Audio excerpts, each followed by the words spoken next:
여러분, 양파 좋은 거 다들 아시죠? 그런데 양파를 그냥 드시면 속에 들어있는 좋은 성분의 겨우 5에서 10%만 쓰고 나머지는 몸 밖으로 빠져나갑니다. 금덩이를 손에 쥐고 흘려보내는 것과 같죠. 그런데 부엌 천장에 있는 식초 딱 한 숟갈만 더해주면 이야기가 완전히 달라집니다. 그럼 왜 그냥 먹으면 손해일까요? 양파에는 퀘르세틴이라는 강력한 항산화 성분이 들어있습니다. 혈관을 보호하고 나쁜 콜레스테롤은 낮추고 혈당까지 잡아주는 귀한 성분이에요. 근데 이 퀘르세틴이 양파의 세포벽 안에 꽁꽁 갇혀 있습니다. 튼튼한 금고 안에 보물을 넣어둔 것과 같아서 아무리 씹어 먹어도 대부분이 흡수 전에 빠져나가 버리는 거죠. 여기에 식초가 들어가면 상황이 달라집니다. 식초의 아세트산이 이 단단한 세포벽을 부드럽게 녹여주거든요.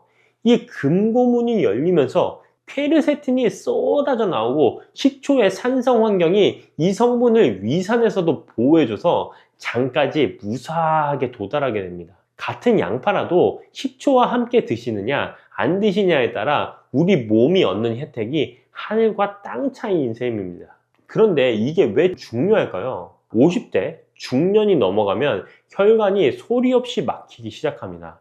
혈관벽에 끈적한 기름때가 달라붙어 있어서 피가 시원하게 돌지 못하게 되거든요.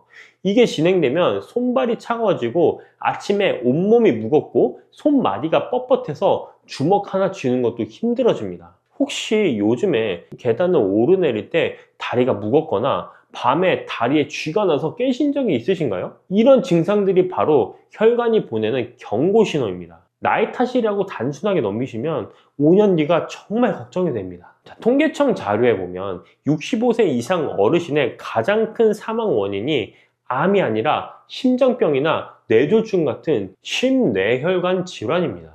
혈관은 우리 몸의 도로와 같아서 이 길이 막히면 아무리 좋은 음식을 드시고 비싼 영양제를 챙겨도 소용이 없어요. 오히려 노폐물만 쌓여서 몸을 더 망치게 되죠. 더 안타까운 건 양파가 좋다는 걸 아시고 꾸준히 드시는 분들도 방법이 틀리면 말짱 도루묵입니다. 생으로 드시면 위장만 자극하고 좋은 성분 흡수가 안 되고 너무 오래 끓이면 유황 성분이 다 날아가 버립니다. 오늘 알려드리는 방법이 중요한 이유가 바로 이것인데요. 양파 속에 있는 퀘르세틴은 혈관벽에 지방과 콜레스테롤이 쌓이는 걸 막아주는 방패 역할을 해요. 여기서 식초에 아세트산이 함유하면 콜레스테롤이 새로 만들어지는 것 자체를 억제합니다. 방패로 막으면서 적군의 보급로까지 끊어버리는 셈이죠. 또한 양파에는 천연 인슐린이라 불리는 유아프로필 성분이 있어서 높은 혈당만 골라서 낮춰줍니다. 정상 혈당을 건드리지 않고 높을 때만 작용하는 똑똑한 기능이에요. 식초의 아세트산도 탄수화물의 당분 흡수를 느리게 만들어주니까 이 둘이 합쳐지면 식후 혈당 스파이크를 효과적으로 막을 수 있습니다. 질병관리청에서도 당뇨 환자분들에게 소금 대신 식초 사용을 권장하고 있을 정도예요. 그래서 드시면 뭐가 달라지냐면요. 처음 2주 정도는 소화가 편해지는 걸 먼저 느끼십니다. 식초가 위액 분비를 도와주고 양파의 식이섬유가 장 운동을 활발하게 해주기 때문인데요. 속이 가벼워지고 화장실도 수월해집니다.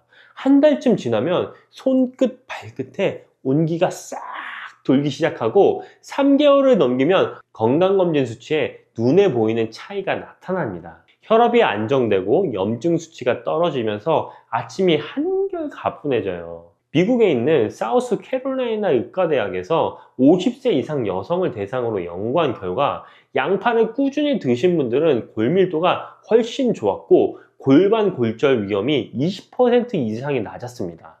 식초 쪽도 놀라운 결과가 있어요. 2009년 일본 임상시험에서 매일 식초 15에서 30ml를 마신 분들의 체중이 12주 만에 0.9에서 1.8kg나 줄었고 식초의 구연산이 칼슘과 만나면 흡수율이 무려 4.4배나 높아진다는 실험 결과도 있었습니다. 뼈 건강이 걱정이신 어르신들에게 정말 놓치면 안 되는 조합인 거죠. 그럼 어떻게 드셔야 할까요?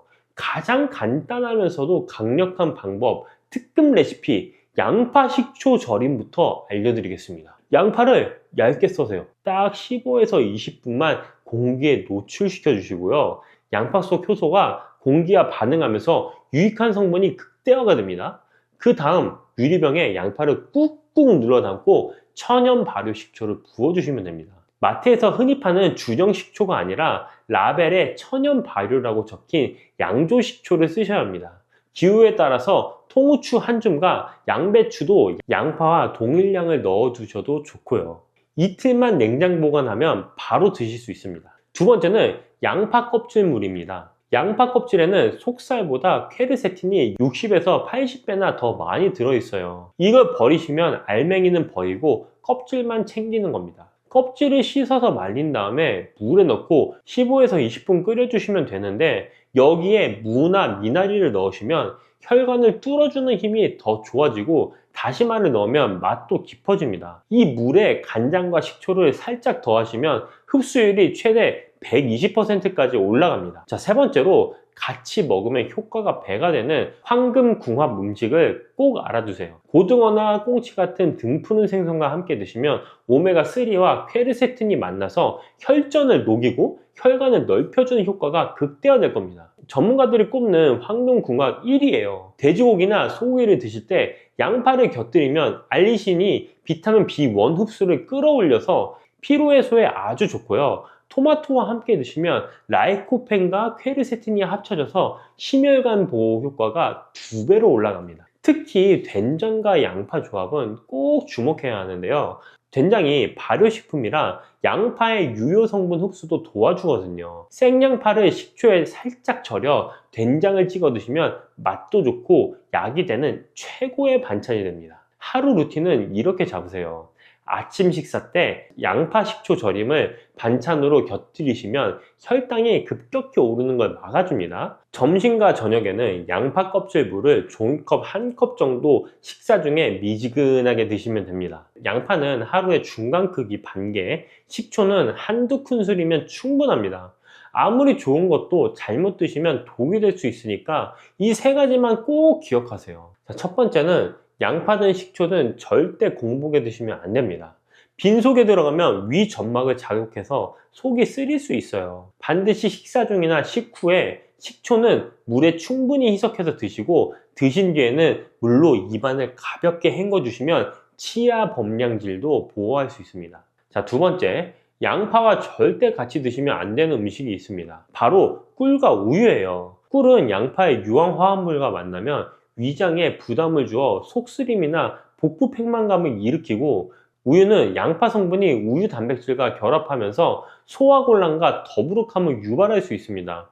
이 두 가지는 꼭 피해주세요. 아까 말씀드린 등 푸른 생선, 된장으로 건강한 식사를 하시면 됩니다. 자, 세 번째, 아스피린이나 와피린 같은 혈액 관련 약을 드시는 분들은 양파의 양은 절반으로 줄이시고 생강을 함께 곁들여 드시면 좋습니다. 생강의 진저롤 성분이 위장 자극을 완화해 줄 뿐만 아니라 몸의 온기를 올려서 혈액순환까지 도와주거든요. 또 위가 약하신 분들은 생양파 대신에 5분에서 7분 정도 볶거나 데쳐서 드시면 자극은 줄면서 퀘르세틴 흡수율은 오히려 더 높아지니까 일석이조입니다. 오늘 장 보실 때 싱싱한 양파 한 망과 천연 발효 식초 한 병만 장바구니에 넣어보세요. 찾기 어렵거나 귀찮으신 분들은 밑에 링크를 확인해 주시면 됩니다. 양파 반 개에 식초 한 숟갈, 이 작은 습관이 여러분의 혈관 나이를 10년을 젊어지게 만들어 줄 겁니다. 한 달만 꾸준히 해보세요. 우리 몸은 정직해서 여러분이 쏟은 정성만큼 반드시 건강으로 보답합니다. 여러분, 라면이 김치찌개, 된장찌개보다 좋다는 거 아시나요? 우리가 라면에 대해 잘못 알고 있었던 것들 오늘 하나씩 싹 풀어드리겠습니다. 이게 무슨 소리냐 하실 수 있어요. 라면이 짜다는 걸 다들 아시잖아요. 그런데요, 라면 조리법 보시면 물 500ml에 스프 넣고 끓이라고 되어 있거든요. 이 기준대로 끓이면 나트륨이 대략 1700에서 1800mg 정도 됩니다. 그럼 김치찌개는요? 한 그릇에 2000mg이 훌쩍 넘어가요. 된장찌개도 비슷하고요. 평소에 자주 드시는 국물 요리들, 사실은 라면보다 나트륨이 더 높은 경우가 많습니다. 그런데 왜 유독 라면만 나트륨 폭탄이라고 불렸을까요? 라면에 대한 오해, 이것 말고도 더 있어요. 라면 좋아하시는 분들 많으시잖아요. 출출할 때, 야식으로 간단히 한 끼 때울 때. 근데 드시고 나면 괜히 찜찜하셨던 적 있으시죠? 방부제 들어갔다던데, 기름이 나쁘다던데, MSG 범벅이라던데, 이런 얘기들 때문에 맛있게 먹고도 후회하신 적 있으실 거예요. 근데요, 이 얘기들 과연 사실일까요? 결론부터 말씀드리면 대부분 오해였습니다. 먼저 방부제 얘기부터 해볼게요. 라면 유통기한이 보통 6개월이에요. 그래서 방부제 넣은 거 아니냐, 이렇게 생각하시는 분들 많거든요. 그런데요, 라면 만드는 과정을 보면 면을 고온에서 튀기고 열풍으로 건조시켜요. 이 과정에서 잡균이 다 죽고 수분도 10% 이하로 떨어집니다. 미생물이 번식하려면 최소 12% 이상의 수분이 필요한데 라면은 그 조건이 안 되는 거죠. 그래서 방부제를 넣을 필요가 애초에 없었던 겁니다. 그 다음 파묘 얘기. 라면 튀길 때 파묘 쓰는데 이게 몸에 안 좋다고 알려져 있잖아요. 근데 파묘는 과자, 빵, 시리얼에도 다 들어가요. 식물성 기름이고 비타민 A, 비타민 E 같은 성분도 들어있어요. 대규모 연구 결과를 봐도 파묘가 콜레스테롤을 크게 높이지 않는다고 나와 있습니다. MSG는요? 2006년부터 라면에 MSG 인위적으로 안 넣어요. 대신 마늘 같은 천연 향미료로 맛을 내고 있죠. 그럼 라면에 실제로 뭐가 들어있는지 한번 보겠습니다. 라면 한 봉지에 탄수화물이 약 60%, 지방이 25%, 단백질이 10% 정도 들어있어요. 탄수화물 60%는 괜찮습니다. 한 끼 식사로 적당한 수준입니다. 근데 문제는 단백질이 좀 부족하고 비타민이나 식이섬유가 거의 없다는 건데요. 그러니까 라면 자체가 나쁘다는 게 아닙니다. 라면만 먹으면 영양 균형이 안 맞는 거죠. 반대로 말하면 부족한 걸 채워주면 괜찮은 한 끼가 된다는 겁니다. 단백질? 계란 하나 넣으면 됩니다. 식이섬유? 콩나물 한 줌이면 충분합니다. 이렇게 곁들이면 라면도 훌륭한 식사가 될 수 있습니다. 예전에는 라면 드시고 나면 속이 더부룩하거나 얼굴 붓고 그러셨죠? 근데 이게 라면 때문이 아니라 먹는 방식 때문인 경우가 많습니다. 국물까지 싹 비우고 라면만 먹고, 그것도 밤늦게 드시면 당연히 다음날 붓죠. 나트륨을 한꺼번에 많이 섭취하니까요. 콩나물 넣고 계란 풀고 국물은 반만 드셔보세요. 다음날 확실히 다릅니다. 속도 편안하고 붓기도 덜해요. 특히 콩나물에 있는 칼륨이 나트륨 배출을 도와줍니다. 그래서 라면에 콩나물 넣는 게 맛뿐만 아니라 건강에도 좋은 조합인 겁니다. 똑같은 라면인데 어떻게 드시냐에 따라 몸이 받아들이는 게 달라집니다. 이게 그냥 하는 말이 아니에요. 실제 수치로 보여드릴게요. 라면 한 그릇, 나트륨, 조리법대로 끓이면 약 1700mg이에요. 김치찌개 한 그릇은요? 2000mg 넘어갑니다.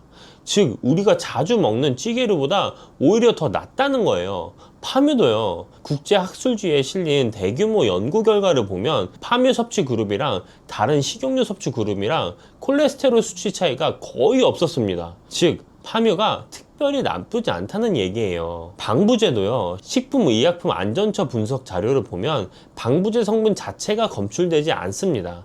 즉 애초에 안 들어갔다는 거죠. 라면이 몸에 나쁘다는 건 근거가 부족한 얘기였던 겁니다. 그럼 라면을 어떻게 드시면 좋을까요? 간단해요. 부족한 영양소를 채워주면 됩니다. 첫 번째, 계란 하나 꼭 넣으세요. 단백질이 확 올라갑니다. 풀어서 넣으셔도 좋고 반숙으로 올리셔도 좋습니다. 두 번째, 콩나물 한 줌 넣으세요. 식이섬유도 채워지고 콩나물에 있는 칼륨이 나트륨 배출을 도와줍니다. 아삭한 식감도 살아서 맛도 더 좋아져요. 세 번째, 두부를 반모 넣어보세요. 단백질도 보충되고 국물 맛도 부드러워집니다. 그리고 요즘 유튜브에 난리난 라면 레시피 아시나요? 임성근 셰프의 오일라면이요.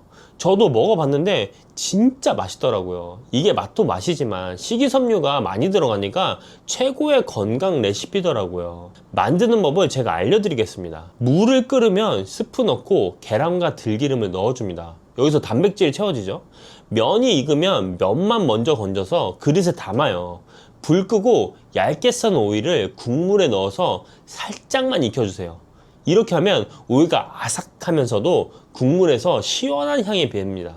면 위에 국물 부어서 드시면 됩니다. 해장라면으로는 별미입니다. 나트륨 걱정되시는 분들은 이렇게 채소 곁들여 드시면 자연스럽게 줄어듭니다. 라면만 드시고 싶으신 분들은 국물만 절반만 남기셔도 좋습니다. 이것만 해도 나트륨 절반으로 줄어듭니다. 그러고 보니 궁금하신 분들 계실 거예요. 컵라면이랑 봉지라면 중에 뭐가 더 나을까? 정답은 봉지라면입니다. 이유가 뭐냐면요, 컵라면 용기 때문이에요. 요즘은 스티로폼 대신 종이로 많이 바뀌었는데 종이 안에 코팅이 되어 있거든요. 이 코팅이 뜨거운 물에 오래 담가두면 미세하게 녹아나올 수 있어요. 그래서 건강 생각하시면 봉지라면이 조금 더 낫다고 볼 수 있습니다. 근데 이런 분들도 계시잖아요. 아무리 그래도 기름에 튀긴 면이 찜찜하다 이러시는 분들이요. 그런 분들은 겉면 한번 드셔보세요. 요즘 겉면 종류가 정말 많아졌어요. 신라면 겉면, 진라면 겉면 다 나와 있거든요. 겉면은 기름에 튀기지 않고 열풍으로 건조시킨 거예요. 그래서 칼로리도 일반 라면보다 낮고 기름 걱정도 없죠. 면발이 조금 다르긴 한데 요즘 겉면은 맛도 많이 좋아졌어요. 물론 일반 유탕면이 나쁜 건 아니에요. 앞에서 말씀드렸잖아요. 파묘 자체가 문제가 아니라고. 그래도 마음이 편하신 게 중요하잖아요. 기름기가 신경 쓰이시는 분들은 겉면도 좋은 선택입니다. 결국 중요한 건요, 라면 종류가 아니에요. 어떻게 드시느냐가 더 중요한 겁니다. 다만 한 가지 조심하실 게 있어요. 첫 번째, 신장이 안 좋으신 분들은 나트륨 배출이 잘 안 되세요. 이런 분들은 콩나물이나 시금치처럼 칼륨 많은 채소 꼭 곁들여 주세요. 나트륨 배출에 도움이 돼서 더 건강하게 드실 수 있습니다. 근데 신장병이 있으신 분들은 이런 시금치도 조심하셔야 됩니다. 두 번째, 라면 먹고 잘 체하고 속이 좀 약하신 분들은 두부나 계란을 같이 넣어 드세요. 속이 한결 편해지거든요. 자, 세 번째, 야식으로 드시고 다음날 얼굴 붓는 분들은 이건 나트륨 때문이거든요. 자기 전에 드실 때는 국물을 반만 드시고 물 한 컵 드시고 주무세요. 붓기가 확실히 줄어들 겁니다. 자, 그럼 정리해 드릴게요. 라면 생각보다 나쁘지 않습니다. 방부제 안 들어있고요. 파묘도 문제 없고요. MSG도 요즘 라면엔 안 넣습니다. 다만 라면만 먹으면 영양 균형이 안 맞아요. 그래서 계란과 콩나물, 두부 같은 거 곁들여 드시면 훌륭한 한 끼가 됩니다. 나트륨이 걱정되시면 국물만 반만 남기세요. 이것만 해도 충분합니다. 라면이 문제가 아니에요. 어떻게 드시느냐가 중요한 겁니다. 오늘 저녁 라면 끓이실 때 계란 하나, 콩나물 한 줌 넣어보세요. 맛도 좋고 몸도 편해지실 겁니다. 요즘 사람들이 염증에 대해서도 관심이 좀 많이 있어요. 많죠. 저희 이전 면역 부분에서도 면역 체계가 과도하면 또 염증이 많이 맞아요. 생긴다라고 맞아요. 했는데 현대에 들어서는 먹고 사는 문제가 좀 사라지다 보니까 비만도 많아지고 맞아요. 그러면서 이제 염증이 좀 많이 생기는 것 같더라고요. 일단 염증은 좀 우리가 두 가지로 분류를 해봐야 되는데, 우리 PD님 같은 경우도 코로나 걸려보셨죠? 네. 그때 목 아프셨잖아요. 목도 아프고 머리도 아프고. 네. 근데 목이 붓잖아요. 네. 이때는 무슨 염증이냐면 급성염증이에요. 일반적으로는 3, 4일 내로 다 회복이 되죠. 건강한 성인의 경우는. 근데 이제 만성염증이라고, 그거보다는 염증의 정도는 약하긴 하지만 우리 몸에 상존하는 경우가 있어요. 상존한다. 비만이나 뭐 이런 부분들이 있을 때 이러한 어떤 만성염증이 상존을 하게 되면 당뇨병이 생기고 고지혈증이 생기고, 더 나아가서는 여러 가지 퇴행성 뇌질환, 알츠하이머도 마찬가지고, 이게 다 만성염증하고 다 연관이 돼 있어요. 만병의 근원인데 염증과 알츠하이머가 연관이 있나요? 상관이 돼 있죠. 알츠하이머는 뭐 특정 단백질이 관여를 한다고 알려져 있지만 네. 그 근간에는 만성염증이 있어요. 그래서 말초의 염증, 만성염증이 큰 사람들이 알츠하이머 걸릴 확률이 더 높아요. 지금 우리가 얘기하는 염증은 만성염증을 말하는 거예요. 그래서 만성염증 같은 경우가 실제로 여러 가지 만성질환들, 네. 당뇨, 고지혈증, 고혈압 뭐 이런 것들의 원인이 된다고 알려져 있죠. 그렇기 때문에 이거에 대해서 관리를 많이 해야 된다라고 하고, 또 이 부분이 대사증후군이라고 해서 비만과도 굉장히 밀접한 관련이 되어 있기 때문에 요새는 다이어트와 만성염증 이거를 결부를 시켜서 다이어트 할 때 만성염증을 어떻게 잡아갈 것인가. 그러니까 만성염증이 풍부해지면, 쉽게 말씀드리면 만성염증이 몸에 상존하게 되면 살이 잘 찌는 체질이 되는 거죠. 그게 대사증후군이니까. 네네네. 그 만성염증을 잡아가면서 식습관도 관리를 하고 뭐 운동도 해가면서 살을 빼는 게 훨씬 더 유리하다. 염증이라는 것 자체가 몸에 안 좋은 것처럼 많이 그건 느껴지는데. 아니죠. 왜냐하면 염증이라는 거는 면역 반응이 과도화된 면역 반응이 되는 거죠. 만약에 염증이 없었다면 사람은 생존을 못했을 거다. 왜냐하면 우리가 염증이 지금 문제가 된다고 하지만 126년 전으로 돌아가면 상처 한 방에 죽을 수도 있어요. 항생제 없잖아요. 네. 현생 인류 호모사피엔스가 보통 뭐 2, 30만 년? 뭐 길게 보시는 분들도 있고, 그러면 예를 들어 20만 년이라고 치고 페니실린이 상용화가 된 게 2차 세계대전 때예요. 엄밀히 말하면 75년 정도 됐어. 80년 정도 항생제가 생겨난 게. 그럼 20만 년 역사 속에서 80년은 아무것도 아니죠. 그럼 그 전까지는 항생제 없이 살았네. 그러면 어떻게 되냐면 조금만 상처가 나더라도 면역 반응이 과도하게 반응하는 게 살기 유리할까요? 반응을 덜 하는 게 살기가 유리할까요? 조금만 세균이 들어와도. 과도하지 않게 하는 게. 과도하게 안 하면 죽어버려요. 감염돼서. 그럼 과도하게 반응을 해야지 우리가 살 확률이 있는 거예요. 그러니까 예를 들어서 내가 또 타박상을 입었어. 거기 꺾어졌어요. 네. 이 팔 꺾어지면 이 주변이 어떻게 되죠? 붓죠. 네. 그때 염증 반응이거든요. 그러면 예를 들어서 염증 반응이 생겨가지고, 그러니까 면역 반응이 과도하게 나가지고 이쪽에 막 고름이 앉고 네. 뭐 이렇게 해가지고 솔직히 나중에는 이쪽 부분을 사용을 할 수 없을지언정, 그 전에는, 우리 항생제 발견 전에는 우리가 생존을 할 수 있는 거예요. 염증 반응이 나와야지. 못 오게 하니까. 염증이라는 게 만약 없었으면 호모사피엔스는 존재할 수가 없어요. 근데 지금 문제가 되는 건 뭐냐? 항생제도 나왔죠? 소염제도 있죠? 이런 부분들 때문에 사람들이 면역체계를 잘 사용을 할 일이 줄어들었어요. 이 면역체계는 오발탄을 쏘는 거죠. 쓸데없는 부분에서 면역체계가 갑자기 활성화가 돼버린다든가, 활성화된 면역체계가 안 꺼지는 거예요. 스위치 오프가 돼버리는 거예요.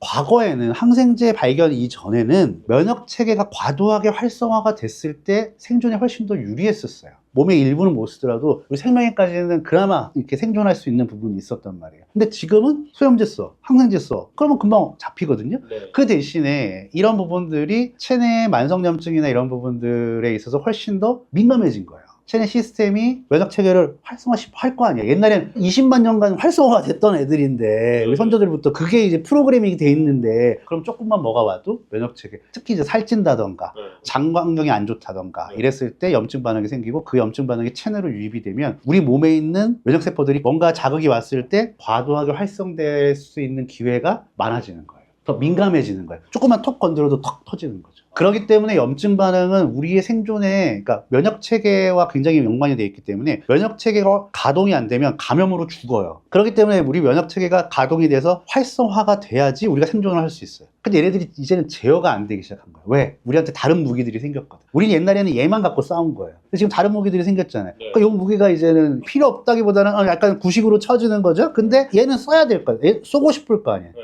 여기 있는 소속된 군인들은 그냥 한 번씩 쏘는 거예요. 그러니까. 아. 그러면 이제 오발탄이 생기게 되고 우리 몸에 있는 염증들이, 만성염증이나 이런 부분들이 굉장히 민감하게 될 수 있다. 그래서 조금만 딱 건드려주면은 만성염증이 쉽게 생긴다. 그러면 급성 염증 같은 경우도 약간 오발탄으로 계속 민감하게 확 반응할 수 있는 경우도 있겠네요. 있을 수 있죠. 그런 부분들이 옛날에 롱코비드 같은 경우. 코로나가 회복이 됐어요. 인후염이나 이런 건 나왔는데 일부 환자들에서 기침을 한 달 이상 가등, 코가 네. 후각이 네, 없어졌다든가, 맞아요. 이런 것들을 급성 염증 반응해서 얘네들 제압이 되긴 됐는데, 이런 부분들에 있어서 면역체계가 진정이 안 됐을 때 생기는 것으로 설명하는 그런 학자들도 있어요. 요새는 근데 급성 염증 났을 때 솔직히 건강한 사람들 같은 경우는, 뭐 PT님이나 저 같은 경우 항생제 먹고, 바이러스면은 독감이면 독감 약 먹고 뭐 이렇게 해가지고 먹으면 없어져요. 근데 이제 그게 조금 민감하신 분들이나 특수 뭐 어떤 분들 같은 경우는 이게 만성염증으로도 이어질 가능성도 아예 없는 건 아니다. 병원에서 이제 염증 수치가 높다라고 이제 이런 얘기가 나왔어요. 그럼 이런 것들은 좀 어떻게 관리하면 좋을까요? 염증 수치가 높다라는 거는 병원에서 실질적으로 진단을 받기는 어렵고, 왜냐하면 그건 체크를 하는 포인트가 많이 아니기 때문에. 거기서 말하는 그 염증 수치는 어떤 거? 아니, 뭐 특수한 상황에서 예를 들어서 그냥 가서 건강검진을 받았다. 네네네. 그렇죠? 그러면은 염증 수치 같은 경우를 자세하게 안 보는 경우들이 많죠. 아, 일반적으로는. 네. 그게 메인이 아니라는 거죠, 제 네네네. 말씀은. 물론 뭐 특정 질환에서는 염증 수치라고 뭐 C 리액티브 프로테인이라고 CRP라고 해서 이런 걸 측정하는 경우도 있어요. 근데 일반적인 경우는 아니에요. 근데 예를 들어서 염증 수치가 높다라는 거는 피로감이 빨리 온다던가, 특히 과체중이다. 그 다음에 몸에 어디가 잘 부어, 자주. 붓는다는 게 이렇게 부종처럼 붓는 게 아니고, 왜 저도 지금 그렇지만 잇몸이 붓는다던가. 저 같은 경우는 귀 여기도 잘 부어요. 뭐 몽우리 같은 게 있어. 몽우리 같은 게 있는데 이런 것도 마찬가지고, 그러니까 여러 가지 다래끼가 자주 난다던가 뭐 이런 부분들에 있어서 불편한 점이 있을 수가 있는데, 그런 상황이 이제 만성염증이 굉장히 활성화가 된 부분이다. 그럴 때 염증 관리를 해야 된다라는 거죠. 그럼 그 관리는 어떻게 하나요? 염증 관리 같은 경우는 솔직히 일단은 과체중이시면 체중을 빼는 게 제일 중요하고 네. 염증을 유발할 수 있는 염증 원들, 술, 담배 이런 거 하시면 안 되고, 그리고 관련해가지고 염증을 잡을 수 있는 영양제 같은 경우도 참고로 그런 분들한테는 추천해 드릴 수도 있어요. 어떤 또 커큐민도 될 수가 있고, 커큐민? 네, 대표적으로 항염증과 관련해서는 커큐민도 될 수가 있고, 이런 천연물들 같은 경우가 실질적으로 이 염증 반응이나 이런 것들을 뭐 직간접적으로 억제를 해줘가지고 굉장히 좋은 효과를 얻을 수도 있어요. MSM 같은 관절염에 사용하는 소재죠. MSM 같은 경우도 그럴 수도 있고. 그래가 그 관련된 그 염증이 뭐 관절염도 염증이고 다 염증이잖아요. 네, 그런 부분들에 있어서 자기가 어디가 불편하냐. 염증 같은 경우 장염, 장 상태가 안 좋은 것도 장염이거든요. 장염 같은 경우도 장염증이네요. 그렇죠. 장에 있는 염증이죠. 장에 있는 염증인데 그런 부분 때는 커큐민 같은 게 좋을 것이고, 관절염 같은 경우는 MSM 같은 게 좋을 것이고, 그리고 내가 과체중이면서 당뇨기가 있다. 이것도 염증, 만성염증이랑 굉장히 밀접한 관련이 되어 있거든요. 이런 부분들 같은 경우는 바나바잎 추출물 같은 경우가 네, 추천드릴 수 있습니다.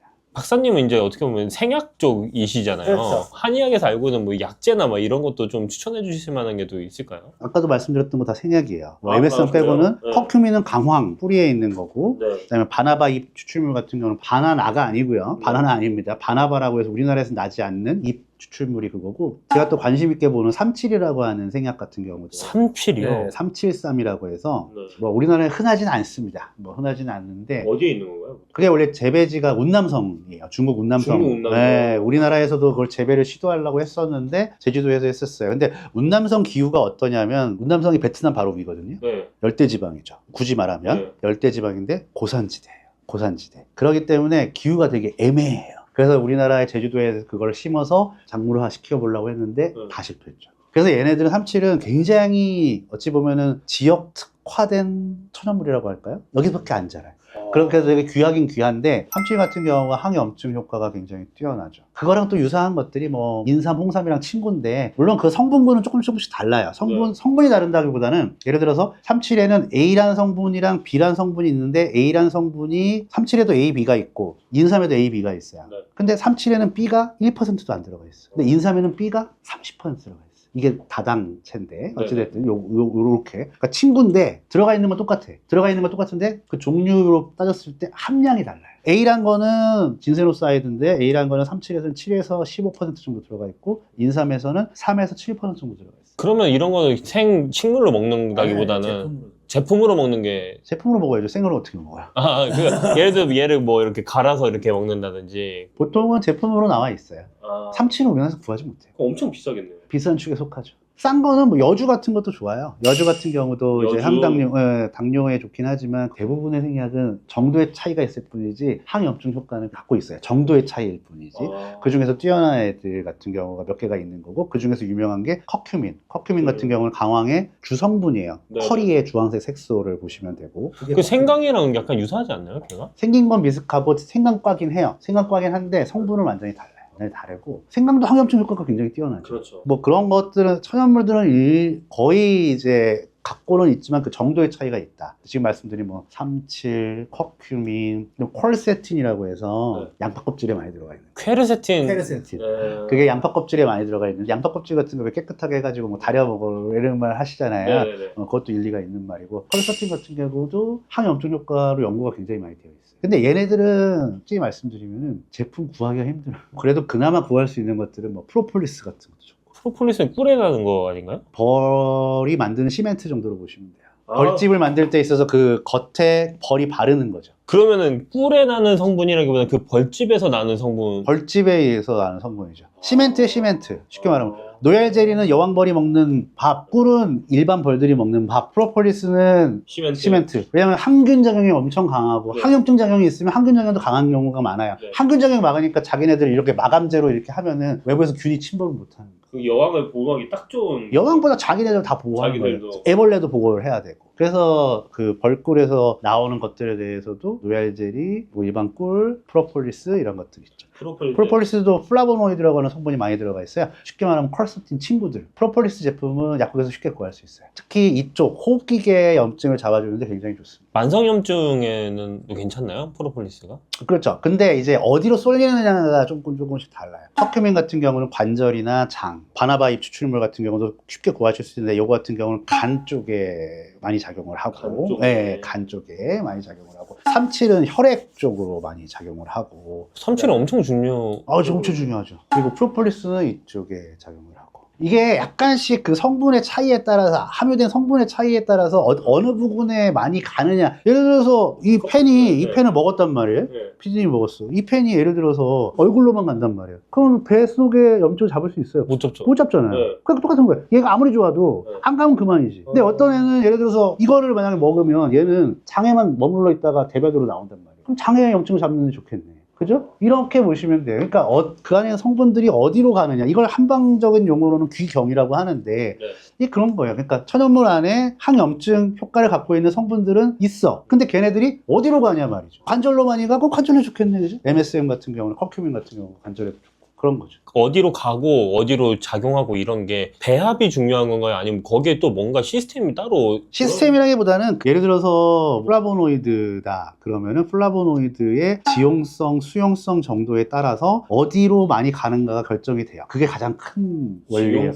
수용성이냐에 따라서. 커큐민 같은 경우는 굉장히 지용성이기 때문에 솔직히 흡수가 굉장히 어려워. 그 대신에 조금 흡수가 됐을 때 관절이나 우리 몸 그래도 조금 안쪽으로 많이 침투하는 경향이 있고 뇌도가 이렇게 침투하는 경향이 있고, 프로폴리스 같은 경우는 아무래도 이제 위쪽으로 오는 경향이 있는 것 같아요. 호흡기 쪽으로 많이 오는 경향이 있고, 그 다음에 뭐 삼칠 같은 경우는 혈액 쪽으로 많이 가고. 근데 혈액으로 가는 건 재미있게 간에도 좋을 수밖에 없어요. 왜냐면 모든 혈액은 간으로 통과하기 때문에. 아까 말씀하셨던 그런 간에 가는 거, 뼈에 가는 거, 그리고 뼈에 간다고만 하지 말고 그쪽으로 그래도 많이 간다. 다른 데도 좀 가는데, 그쵸. 이게 쏠리면 이게 점으로 표시하면 왜 이쪽에 많이 몰려 있는 거지. 그러니까 약간 그런 식이죠. 그런 애들 중에서 제일 구하기 쉬운 거는 지금 바나바 잎추출, 프로폴리스. 나머지 구하기 좀 어렵다는. 삼칠 같은 경우 좀 고가기도 하고 있는 데는 있어요. 약국에 있는 데는 있고, 그 다음에 커큐민 같은 경우는 인터넷에 요새 많이 나와요. 인터넷 아이허브 막 이런 데 아이허브엔 당연히 있고, 커큐민은 요새 제일 많이 하는 것 중에 하나예요. 관절이랑 장 쪽으로 많이 연구가 돼요. 관절사.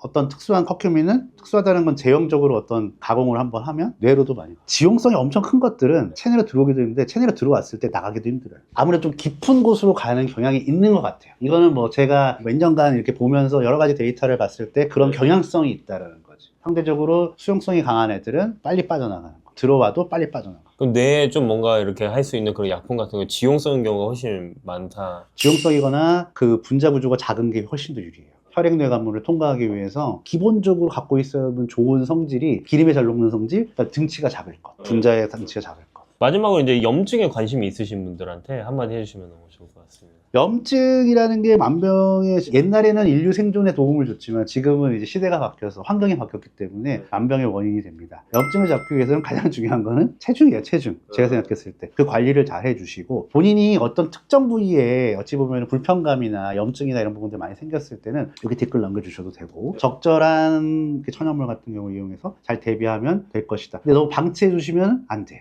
방치해 주시면은 전신에 있는 어찌됐든 건강이 다 무너지는 스위치가 될 수가 있어요. 그렇기 때문에 이것도 어려워요. 염증이라는 것도 면역 체계가 과도하게 활성화된 부분이긴 한데, 참 이것도 뭔가 눈에 보이고 뭔가 잡히고 이런 부분들이 아니기 때문에, 특히 만성염증의 경우는. 그래서 본인이 규칙적인, 이거 똑같은 거잖아요, 생활습관 이런 거 다이긴 한데, 그런 부분들을 하면서 본인이 뭔가 불편한 부분이 있을 때는 반드시 전문가 상의를 통해서 빨리 해결하고 이런 습관을 가지시는 게 좀 좋다고 봅니다. 네, 감사합니다. 그리고 작년에 노벨 생리학상을 면역 관용이라고 하는 어떤 면역학적인 어떤 용어가, 그거를 발견했던 분들이 하셨고요. 그러니까 그만큼 면역이라고 하는 거는 굉장히 현재까지도 많이 발달을 하고 있는 부분이고, 제어되지 않은 면역, 과도하게 올라간 뭐 하이퍼 액티비티라고 하고 하이퍼 센시티비티라고도 하는데, 이런 부분들에서 나오는 병리적 증상이 염증하고 알러지. 그러니까 뭐가 낮으면 감기에 잘 걸리고, 너무 높으면 염증이나 이런 부분들이 생길 수 있어요. 만성염증이 유지가 되면 어디가 뚫리냐면 뇌가 뚫립니다. 근데 가 코로나 전후로 가장 위상이 많이 변한 비타민입니다. 선생님 안녕하세요. 제가 듣기로는 박사님이 생약학 박사님이라고. 예. 저는 천연물 전공을 했고요. 천연물이요? 네, 그러니까 생약학, 약학 중에서도 가장 오래된 학문 중에 하나고 천연물이라고 보시면 됩니다. 제가 또 한잔하고 논문 있는 약사로 한잔 약사로 네. 지금 닉네임이 한잔약사라고 제가 들었는데 네, 한잔을 좋아해서 네. 이게 건강이랑 또 한잔이랑 이게 매칭이 되진 않는데 이게 왜냐하면 건강해야 한 잔을 오래 할 수 있다. 지속 가능한 한 잔을 위해서. 건강에 좋은 것만 할 수는 없죠, 사람이. 건강에 나쁜 것만도 할 수 없습니다. 한 잔은 건강에 안 좋죠, 그죠? 그러면 건강에 좋은 거를 우리가 잘 챙겨서 했을 때 뭐 운동이 될 수도 있고, 좋은 걸 드시는 것도 있고, 추구하는 모토가 지속 가능한 한 잔을 하기 위한 건강관리법? 뭐 이런 부분들. 특히 영양제를 이용한. 오늘 저희가 좀 준비한 게 건강이라고 하면 사람들이 가장 많이 관심 있어 할 주제 중에 하나일 것 같아요. 면역력인데 그렇죠. 그 면역력을 키우는 방법을 사람들이 많이 궁금해 하거든요. 일단 우리가 한번 배경을 한번 살펴보면 네. 이 면역이라고 하는 게 코로나 팬데믹 전후에 아마 면역이라는 학문 자체가 굉장히 나온 지가 얼마 안 됐어요. 제가 2003년도에 면역학이라는 수업을 들었고 그때까지만 해도 교과서 크기가 한 이 정도였다면 지금 교과서 크기가 이 정도 됩니다. 아직까지도 이건 늘어나고 있어요. 면역은. 그리고 작년에 노벨 생리학상을 면역 관용이라고 하는 어떤 면역학적인 어떤 용어가 그거를 발견했던 분들이 하셨고요. 그러니까 그만큼 면역이라고 하는 거는 굉장히 현재까지도 많이 발달을 하고 있는 부분이고 대중들한테는 팬데믹 전후로 아마 면역에 대한 관심이 굉장히 높아졌을 겁니다. 네. 지금 PD님께서 말씀하셨다시피 면역력이라고 많이 얘기를 하세요. 네. 근데 면역력이라는 거는 엄밀히 말하면 그렇게 좋은 표현은 아닙니다. 력이라고 하는 거는 이제 파워죠. 힘은 세면 좋은 거죠. 네. 약하면 나쁜 거고. 그렇지만 면역이라고 하는 거는 센다고 좋은 게 아니고 그렇다고 해서 약해도 좋은 게 아니죠. 면역이라는 거는 균형을 잘 이루어야 됩니다. 작년에 노벨상을 탔던 부분들이 면역이 너무 과도하게 활성화되는 거를 막아주는 면역세포를 찾은 거예요. 저도 그 면역력이라는 단어를 많이 썼기 때문에 그렇죠. 강하면 엄청 좋은 거 아닌가? 좀 너무 강했을 때도 무슨 부작용이나 그런 게 있나요? 그럼요. 면역이라고 하는 거는 이제 제어되지 않은 면역. 과도하게 올라간 뭐 하이퍼 액티비티라고 하고 하이퍼 센시티비티라고도 하는데 이런 부분들에서 나오는 병리적 증상이 염증하고 알러지. 염증이나 알러지가 면역이 높으면 생기는 거예요? 그렇죠. 면역 체계가 제어가 안 됐을 때 생기는 겁니다. 면역이라고 하는 거는 일반적으로 우리가 바이러스나 박테리아나 외부에서 미생물이 침입을 했을 때 그 친구들을 제압을 하기 위해서 우리가 갖고 있는 시스템인데 다 제어가 됐음에도 불구하고 걔네들이 정상으로 돌아와야 되는데 정상으로 돌아오지 않고 이제는 바이러스나 박테리아가 다 소멸됐음에도 불구하고 면역 시스템이 진정이 안 됐을 때 그때 생기는 게 염증 반응이고요. 네. 비만세포라고 해가지고 이 어떤 특정한 항원에 굉장히 민감하게 반응하는 거. 왜냐하면 민감하게 반응할 필요가 없거든요. 근데 민감하게 반응하게끔 되는 병리적 증상이 알러지입니다. 그래서 엄밀히 말하면 얘네들은 면역 체계가 너무 과활성화됐을 때 생기는 부분이기 때문에 면역력이 높으면 높을수록 좋은 게 아니죠. 근데 그렇다고 해서 면역 체계의 어찌 보면 활성도가 너무 떨어졌을 때는 감기에 잘 걸린다던가 그렇죠. 극단적으로는 에이즈 바이러스가 면역세포 중에 T세포라고 굉장히 중요한 역할을 하는 세포가 있는데 그 T세포를 공격하거든요. 그렇기 때문에 후천석 면역 결핍이라고 하는 겁니다. 면역이 결핍되는 거죠. 그렇게 되면 감기에 걸려도 사망에 이를 수도 있습니다. 면역이 너무 낮으면 너무 낮으면. 그러니까 너무 낮으면 감기에 잘 걸리고 너무 높으면 염증이나 이런 부분들이 생길 수 있고. 그렇기 때문에 면역은 균형이 굉장히 중요합니다. 밸런스가 굉장히 중요합니다. 아토피 같은 경우는 면역이 너무 컸을 때 발생하는 거. 그건 이제 알러지나 뭐 자가면역 질환의 일종인데 염증하고 알러지 구별하기가 조금 어렵긴 어려워요. 아토피 같은 경우는 자가면역 질환에서 염증 반응도 굉장히 깊게 관여하고 있고 네. 그래서 그런 부분들 같은 경우도 제어되지 않는 면역 체계가 문제가 되는 거죠. 제어되지 않았다는 거는 고삐 뿔린 겁니다. 과활성화되면은 이걸 제어를 해줘야 되는데 제어되지 않은 경우가 뭐 아토피 같은 경우가 있죠. 그러면 면역 체계가 정말 중요한 것처럼 엄청 중요하죠. 느껴져요. 네. 이런 거를 좀 관리하는 데 있어서 면역이 흔들릴 때 놓치기 쉬운 것들이 좀 있을까요? 일단 뭐 기본적으로는 우리가 식사 잘하는 거, 식사 적당히 운동하고 적당하게 수면을 하는 부분들이 굉장히 중요하고요. 면역 체계가 흔들리는 경우에 가장 요새 각광을 받는 부분들이 한 10년 정도 사이에 단숨에 이제 학계를 완전히 쫙 이렇게 올라온 테마가 장 건강입니다.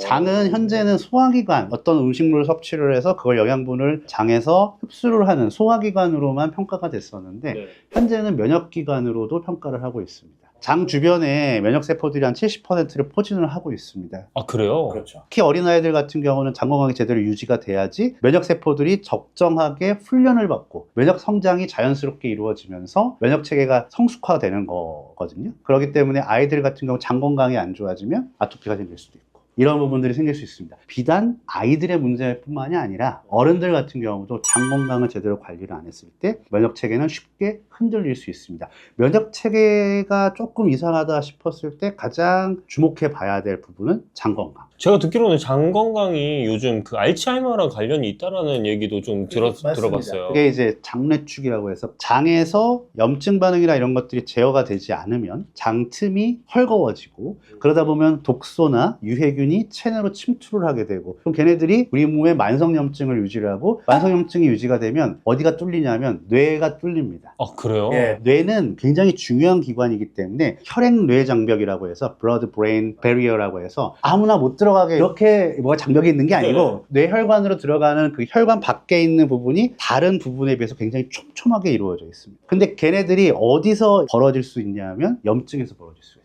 만성염증. 그렇기 때문에 장 건강이 안 좋다는 거는 전신에 만성염증이 퍼질 수가 있고 이 만성염증 때문에 두뇌를 지키고 있는 장벽이 헐거워지면 독소나 유해균이나 뇌 내에 있지 말아야 될 애들이 거기 들어가기 시작하면은 뭐 알츠하이머나 퇴행성 뇌질환이나 여러 부분들이 생기는 거예요. 실제로 아이들 같은 경우도 뭐 인과관계까지는 아니지만 상관관계가 있는 게 자폐증이 있는 아이들이 장 건강이 훨씬 더 안 좋다고 합니다.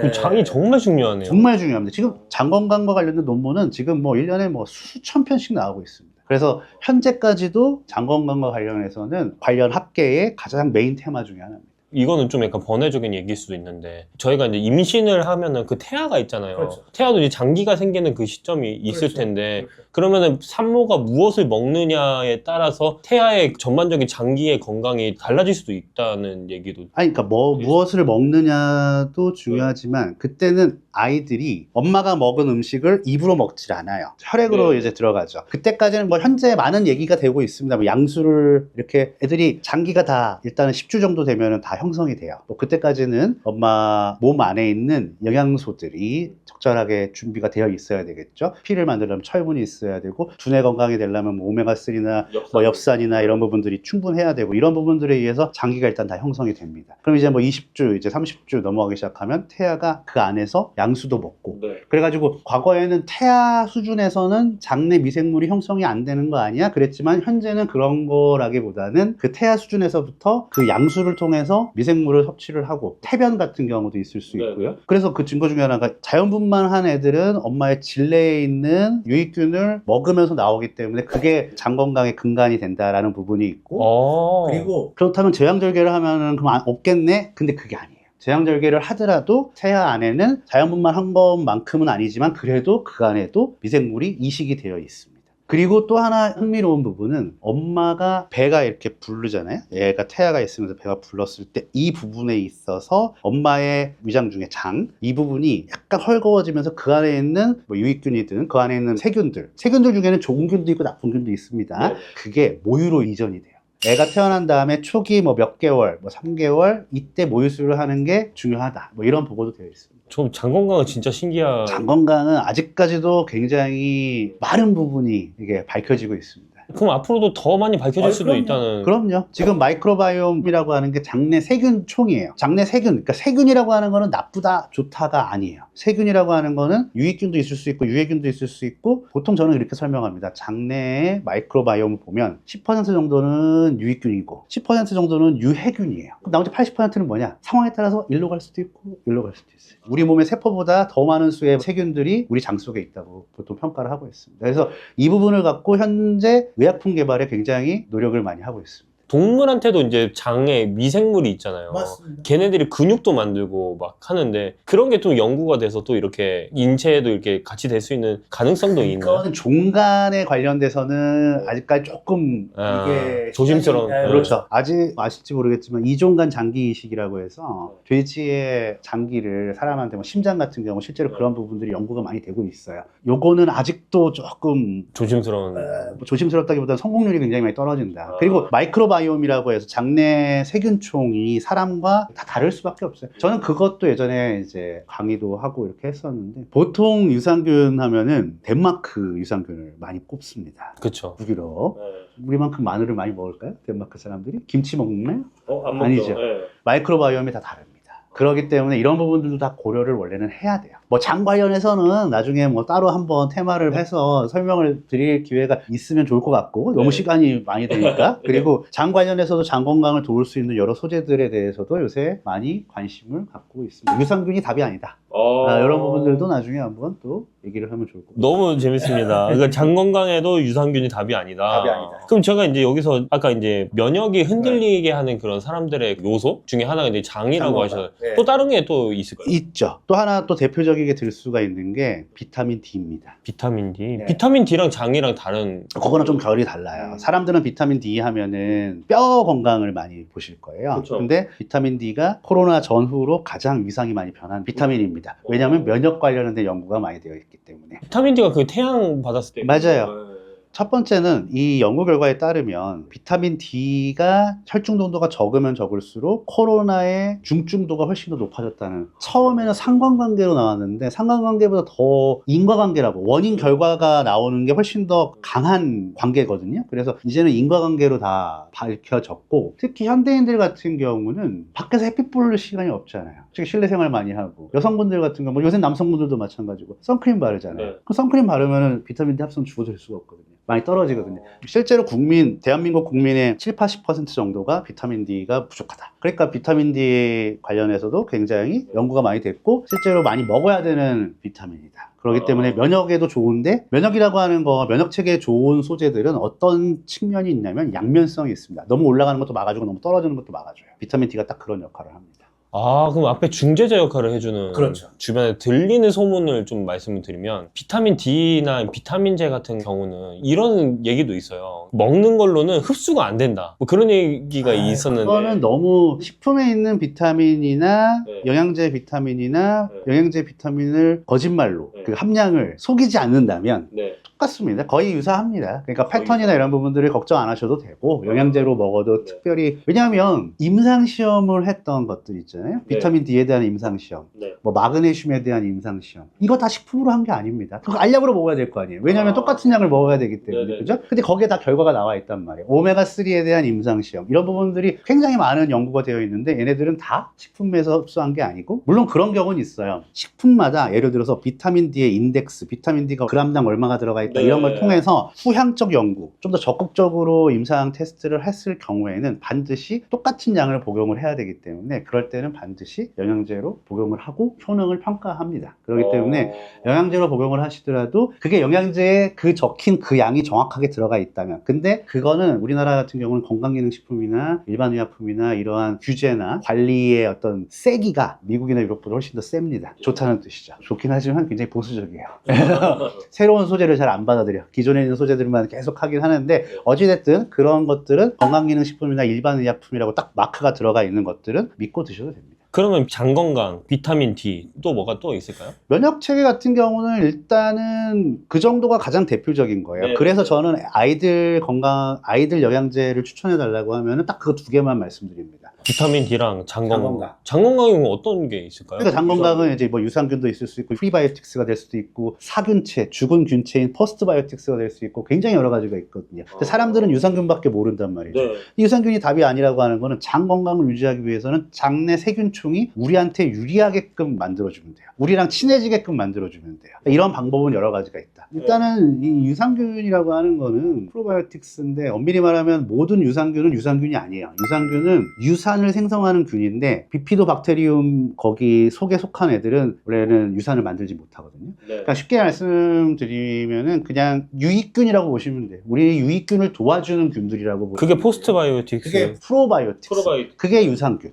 뭐 소위 말해서 우리의 유산균. 그리고 유산균 또는 유익균. 우리 몸 안에 원래 있던 유익균의 밥이 되는 게 프리바이오틱스. 프리바이오틱스. 그리고 최근 들어서 속속 제품이 나오고 있는 게 포스트바이오틱스인데, 현재까지는 사균체, 균을 죽여서 그거를 우리가 먹는 거예요. 그런 부분들이 있는데, 유산균만 고집하실 필요가 없다.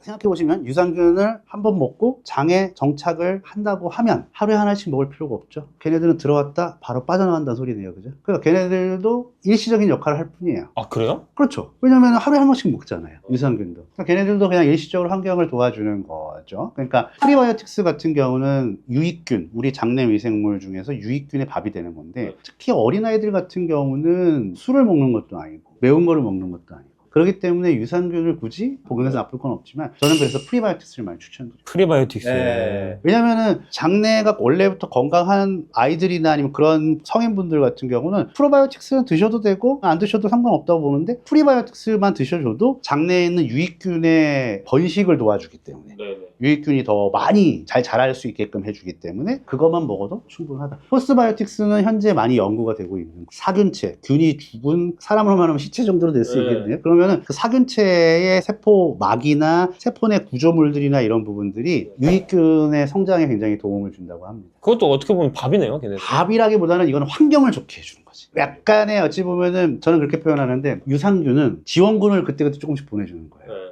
프리바이오틱스는 굴량미를 넣어주는 거예요. 포스트바이오틱스는 사기를 높여주는 거예요. 사기를 높여준다. 그러니까 환경 자체를 좋게 하기 때문에 유익균이 좋아하는 환경을 만들어주는 거지. 내 주변에 예를 들어서 원래 내가 이런 데 있었단 말이에요. 주변에 쓰레기장이 됐다. 그럼 내가 살기 좋겠어요? 안 좋죠. 안 좋죠. 그러니까 이렇게 아늑하게 만들어준다는 거예요. 아늑하게 만든 꽃도 한번 심어주고. 나한테 맞게끔. 그럼 내가 생활하고 성장하고 이러는데 도움이 되겠죠. 거기다가 프리바이오틱스가 들어오고 거기다가 친구처럼 유산균이 들어오고 그러면은 이제 유익균 자체가 굉장히 잘 성장할 수 있는 거죠. 너무 좋네요. 그게 두 개가 면역 쪽에는 가장 기둥이 될 수 있는 부분인데 그 외의 소재들은 얘기하면 얘기할 뭐 것들은 있죠. 근데 일단 우리가 1번 그러니까 가장 우리가 처음에 챙겨야 될 것은 그거 두 개다. 너무 많아지면 이제 힘들어 하시죠. 그러면 여기서 이제 저희 채널 보시는 분들이 보통 한 65세 이상이신 분들이 꽤 많으시거든요. 그런 분들 같은 경우는 이미 당뇨라든지 혈압이 있는 경우가 좀 있어요. 그런 당뇨나 혈압이나 이게 만성질환이 있는 분들이 이런 비타민 D나 뭐 장 건강에 좋은 뭐 유산균, 프리바이오틱스, 포스바이오틱스 그거 먹을 때 좀 주의할 점이 좀 있을까요? 저는 너무 약하시거나 이런 분들은 오히려 체력도 많이 떨어지시고 이러면은 저는 유산균은 별로 권하지가 않아요.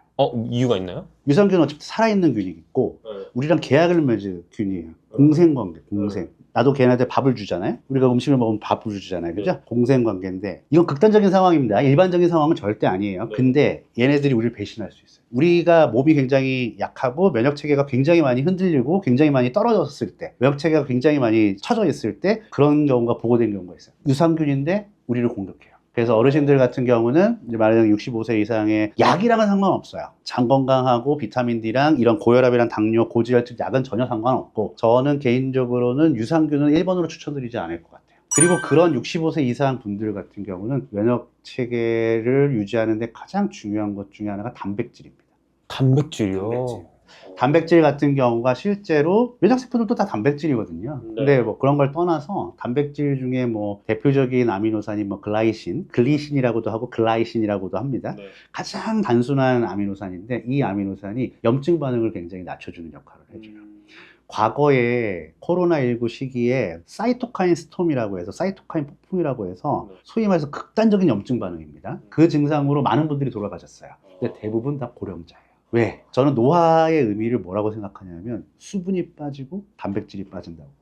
그죠? 그러니까 주름도 생기고, 그죠? 주름이라는 게 수분이 빠지니까 생기는 것도 있지만 단백질이 빠지니까 이 피부를 지탱을 못해서 이렇게 주름이 지는 거거든요. 없어지는 거죠. 그러니까 그런 부분들을 감안을 해서 근데 실제로 논문도 그런 많고요. 단백질의 함량과 체내 단백질의 함량과 면역체계 뭐 이런 부분들에 대한 연구도 많이 되어 있거든요. 그렇기 때문에 65세 이상 분들은 면역체계를 좀 유지를 하고 싶으시다. 그러면 장 건강하고 비타민 D 섭취하는 거는 필수적으로 해주시고 그리고 단백질이 풍부한 식품 또는 콜라겐 같은 경우를 섭취해 주시면 굉장히 콜라겐도 단백질이니까. 근데 이제 제가 단백질의 좀 대표적인 거라고 하면 닭가슴살이나 이런 소고기나 이런 것들이 그쵸? 있는데 나이가 많으신 분들은 그거 소화하기 되게 힘들어 하시잖아요. 그러니까 이제 뭐 콜라겐 파우더나 콜라겐 아니면은 좀 파우더는 갈아서 드시든가. 단백질을 갈아서. 뭐 갈아서 드시든가 뭐 어쨌든 그건 편하게 드시면 되시고 치아도 안 좋으시기 때문에 단백질 실제로 고기나 이런 부분들을 많이 드시긴 힘드시단 말이죠. 네네. 그럴 때는 저는 아미노산 보충제를 이제 헬스장에서 네. 그런 거는 별로 추천드리지 않고 네. 산양류도 좋고 네. 저는 뭐 산양류. 한약류 뭐 요새 많이 나오잖아요. 무슨 뭐 이뮨 관련해가 이뮨 파우더, 아미노산 파우더 뭐 그런 것도 나쁘지 않고. 근데 저는 가장 추천드리고 싶은 거는 콜라겐이에요. 콜라겐이 아무래도 생체 친화적이기 때문에 그런 부분들도 굉장히 많이 추천드렸어요. 정말 오늘 면역에 대해서 정말 시간이 부족해서 아쉬울 정도로 정말 깊은 내용을 많이 해서 너무 감사드리고, 이 오늘 이 영상 보시는 분들이 좀 시청자가 스스로에게 판단할 수 있는 질문이라든지 아니면 이런 면역에 관심이 있으신 분들한테 한마디 해주시면 너무 좋을 것 같습니다. 면역이라는 거는 우리가 혈당 수치나 혈압처럼 눈에 보이는 수치가 없어요. 면역을 체크할 수 있는 게 없거든요. 근데 그런데 이제 어떤 거를 생각을 하면 좋으냐. 만성염증이 있다는 거는 약간 과체중이거나 피곤하시거나 뭐 저도 그렇지만 잇몸염증이 막 생기거나 이러면은 이제 이게 면역 체계를 조금 다잡아야 될 때다라고 이렇게 생각해 주시면 돼요. 면역이라는 거는 눈에 보이는 게 아니에요. 혈당 수치는 딱 재면 수치가 나오죠. 네. 혈압도 뭐 120에 뭐 80 이렇게 나오죠. 면역은 체크할 수 있는 게 별로 없어요. 염증 수치면 어떻게 보면 좀 관련이 있을 수도 있나요? 뭐 CRP라고 해서 뭐 있긴 있어요. 네. 근데 그게 일반적으로 재는 건 아니에요. 그게 일반적으로 재는 게 아니고 염증 수치라는 것도 재기가 되게 힘듭니다. 왜냐하면은 그 염증 수치라는 거는 예를 들어서 감기 걸렸을 때 굉장히 높아질 수 있는데 이런 감기나 이런 급성 염증은 제가 얘기하는 어떤 보면 만성 염증이랑 상관이 없기 때문에 면역 체계랑 관련이 없을 수 있거든요. 근데 눈에 안 보인다고 해서 없는 게 아니기 때문에 면역이라고 하는 거야말로 진짜 평소에 그냥 자기의 어떤 컨디션이나 이런 부분들을 잘 관리를 하는 게 좋다. 근데 그 중에 우리가 가장 쉽게 체크를 해볼 수 있는 거는 일단은 적정 체중이에요. 체중이 증가하면은 면역 체계가 무너질 수밖에 없습니다. 염증이나 이런 부분들 때문에. 두 번째가 장 건강이에요. 장 건강이 얼마만큼 잘 확보가 되고 있는가를 봐야 되고, 당연하겠죠. 꾸준한 운동, 이거 뭐 다 답이잖아요. 그죠? 네. 근데 면역은 내가 필요 없을 때 잘 챙겨야 돼요. 그러니까 안 보일 때 잘 챙겨. 뭐 모든 질병이 그렇겠지만 네. 더더욱더 얘네들은 뭔가 객관적인 수치나 이런 부분들이 없기 때문에 관리를 잘 못하는 경우들이 많아요. 제가 좋아하는 말 중에 하나가 측정하는 것만이 관리가 될 수 있다라는 건데, 네. 그거가 가장 어려운 것 중에 하나가 면역이에요. 아, 왜냐면 당뇨는 어쨌든 딱 체크해서 내가 보면 되잖아요. 맞아요, 그죠? 맞아요. 혈압도 보면 되잖아요. 그죠? 보면은 경각심이 생기잖아요. 면역은 그게 어렵거든요. 그러니까 면역은 본인이 진짜 건강하실 때 잘 챙기시는 게 좋다. 비타민 D, 장 건강, 네. 그 다음에 과체중 되는 걸 막는 거. 체중이 증가하면은 면역 체계가 당연히 무너질 수밖에 없어요. 왜냐면은 염증과 굉장히 밀접한 관련이 되기 네네. 때문에 지방이 염증의 원인이 돼요. 쉽게 말씀드리면. 네. 과도화된 지방이 염증. 이것도 뭐 진화론적으로 할 말이 많긴 한데 우리 몸이 이제 언제부터 이렇게 뚱뚱했느냐부터 네. 시작해가지고, 그러니까 우리 몸은 우리 몸에 지방이 과도하게 쌓였을 때 이거를 적으로 생각하는 거예요. 그렇기 때문에 그런 부분들 때문에 만성염증이 시작되는 거예요. 그래서 과체중 막기, 장 건강, 그다음 비타민 D는 꼭 챙기기. 이 정도면 좋을 것 같습니다. 너무 감사합니다.